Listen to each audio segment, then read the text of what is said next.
नमस्कार दोस्तों सुभद्रा योजना एवं आसला बड़ अपडेट एने सूचना देते मुख्यमंत्री प्रभाती परिड़ा बर्तमान सुभद्रा योजना तृतीय किस्ती टंका एदिन मिलवाई जाऊँगी केते समय आसो और केउमानकु केते टंका मिलिबो ताहा जानिबा पूर्व आपण मात्र छुट्टिया रिपोर्ट मैंने जदि आम चैनल नुआ कर आसी चैनल को सब्सक्राइब कर वीडियो को लाइक कर वीडियो को सांगसाथी द्वारा शेयर करेंगे जहाँद्वारा से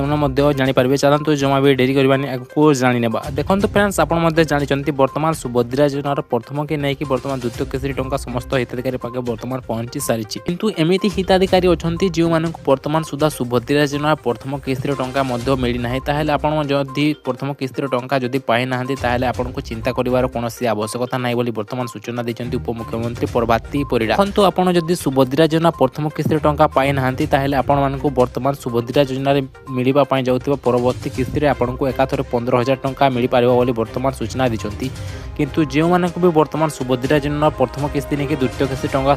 पर्यंत मिल सारी से बर्तमान खाली 5,000 टंका मिलिबो बोली वर्तमान सूचना मिली किंतु जदि देखिबा सुभद्रा योजना तृतीय किस्ती नहीं कि बर्तमान कौन डेट बर्तमान सुधा फिक्स है नहीं किंतु आपण जानी बर्तमान सुभद्रा योजना प्रत्येक 6 मासरे बर्तमान गोटे किस्ती बर्तमान दिज्व जहाँद्वारा आप वर्ष को आपको 10,000 12 मासरे किंतु आपको बर्तमान 6 मासरे आपको 5,000 टंका दिज्व किंतु देखा बर्तमान आहरी 4 मास बर्तमान आउ राखी पूर्णिमा बर्तमान सुभद्रा योजना टंका मिलवाई बर्तमान जाऊँगी किंतु बर्तमान क्यों डेट मिल एपर्यंत कौन फिक्स डेट आसी ना सो फ्रेंड्स आज छोटिया इनफॉरमेशन वीडियो जब भल वीडियो निहाती लाइक करेंगे चैनल को सब्सक्राइब कर देंगे।